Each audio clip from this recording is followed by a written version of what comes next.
Hey, welcome back to my channel. As you can tell by the title, I am bringing you my March and April wrap up. Finally, it's been a long time coming, but here we are. Let's get into it. But March and April was pretty much my best reading months of the year so far, not only in terms of numbers, but in terms of quality. I read 3 5 stars. One of them was already a favorite, and 2 of them became favorites, so love that for me. So I'm super excited to be sharing some of my thoughts. Also, I just want to take a minute to show how beautiful this stack is, because almost, except for one, all of these are annotated, and let's just appreciate how ginormous the bottom 4 are. Like, geez Louise. So before I get into my first book of March, story time. So this was around the point Bridgerton came out, and I told myself I would not be watching it, but spoiler alert, I did. And after that, I got absolutely obsessed with one of the background couples. I was like, I'm sensing something there. So I looked it up, and it turns out there is an entire book about them, so I went out and picked that book up despite not reading any other Bridgerton books, and that is Romancing Mr. Bridgerton. This is book 4, and this is about Colin and Penelope, and it was a good decision. So honestly, I just had so much fun reading this book, and this was the first book I really started tabbing. Like, I was tabbing before on and off, but this was the first one I dived into it. Like, look at these things. But yeah, overall, this was just so much fun. I loved getting to read about this couple.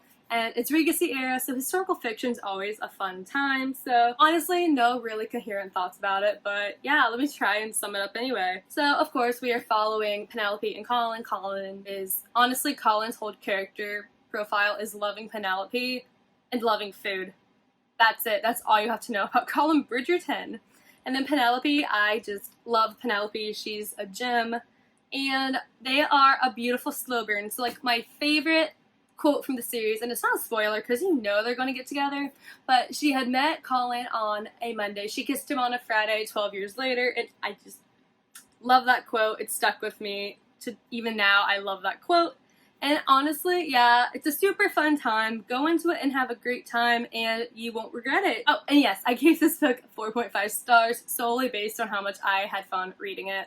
And now, in complete juxtaposition of having so much fun reading Romancing Mr. Bridgerton, I screamed into the void with this next one, Chain of Iron. Now, this was so anticipated. I was looking forward to this book so much, and I'm just gonna say it, I was not happy with this book. Now, I am all for drama and Cassandra Clare, plot twist, drama, but this was ridiculous. This was absolutely ridiculous. And what she did in the last literal 50 pages was just not necessary. I'm gonna say it was not necessary, and I spent the whole time screaming. I closed this book, and I screamed into a pillow, and I was in my friend's dorm, and she fell off the bed. Okay, she didn't fall off the bed, but she was about to. She jumped. And yeah, this is all Cassandra Clare's fault. I will say, the highlights of this book was, well, can I say it? Is spoiling a Shadowhunter book really spoiling it? I feel like everyone knows the plots already. But yeah, you know, if you read Chain of Iron, you know a certain relationship was heading a certain direction out of convenience and to cover someone's reputation. And that was explored in this book, and that was literally the only part I genuinely enjoyed about this book, and that's what gave it the 3 stars. Everything else was just me being really angry and fuming at the book. So yeah, I'll leave it at that. I feel like I'm in the minority here, but Chain of Gold was so much better, not even gonna lie. But I still have good hope for Chain of Thorns, so let's hope it doesn't disappoint me too. So after the train wreck that was Chain of Iron, I wanted something fun. I wanted something lighthearted that would just make me happy, and I made amazing decisions that day when I decided to pick up From Lukov with Love. Now, I had heard about this book for years. I knew it was like a romance book, and it was really, really hyped on book Twitter and booktube. And it's not as hyped. People don't talk about it as much, but at least 2 to 3 years ago, you couldn't go online without seeing this book somewhere. And now that I've read it, I can confirm it was completely worth the hype. 5 stars. I fell in love. And now that I've read one, Mariana Zapata's books really are like a hallucination. Like, you just fly through them, and you have no idea where time went. But I had so much fun with this book. This was enemies to friends to lovers, and it was everything I ever wanted. And honestly, I don't like enemies to lovers that much, but this book showed me I like enemies to best friends to lovers, and enemies to reluctantly working together to best friends to lovers is a superior trope, and I want all the recommendations for it. And also in this book, I think almost every one of my favorite romance tropes was put in this book, and that was amazing. That was amazing. But yeah, in case you don't know what this book is about, we have Jasmine, who is about 26-ish, and she has trained her entire life in figure skating. She has given up so much, and her mother has paid so much, but she has never had any wins to prove herself, to prove that everything she's done in life was worth it. And then we have Ivan Lukov, whose family is like big in the figure skating community. I think they own the, what is it called? The rink. They own that, and he has won a lot of awards. He's big in the community, and Jasmine hates him. Complete on sight, she would fight him. She hates him.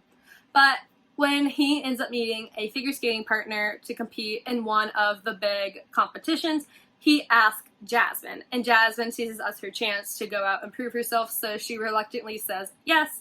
And from there, force working together, friends to lovers, and it's amazing. I did not expect to fall in love with this book as much as I did. I'm so happy I read it. I was also not expecting the characters to be as old as they are. Like I said, Jasmine's 26-ish, and Ivan's like 29, 30. So I was not expecting them to be that old, but I also loved it. So it was great. Love this book. 5 out of 5. Highly recommend. And now, my other 5-star book of the month, A Vow So Bold and Deadly. I felt so many emotions. This was the conclusion to the series I had been dreaming about. It gave me life, and someone pointed out online that because something was introduced in this book, a spinoff could happen, and I want it right now. Hey everyone, editing Kayla here, just popping in to say, we did it! We predicted the future because we're getting them back in 2022, and I just had to interrupt to say it. Okay, back to your regularly scheduled wrap-up. So, as you can see, I enjoyed myself so much. I can't get into it without spoiling it, but it was everything I wanted. I am so happy. I can't believe it's over. So it's kind of bittersweet, but it was the best conclusion I could have asked for. So thank you, Bridget Kemmerer. So yes, I feel like I talk about this series every other video. This is the Cursebreaker series, and it's a Beauty and the Beast retelling where a girl from Washington, D.C. is taken into the enchanted world of Emberfall, where she meets a cursed prince and ends up being stuck there. And it's amazing, it's wonderful, I love it. There's just able to rep, there is everything, and it's amazing. Go read it. And the last book I read in March was Gods of Jade and Shadow, and I rented this from the library, and I am very happy I did. This was all about Mayan mythology and a god of the underworld, and it was fun. It was a great time.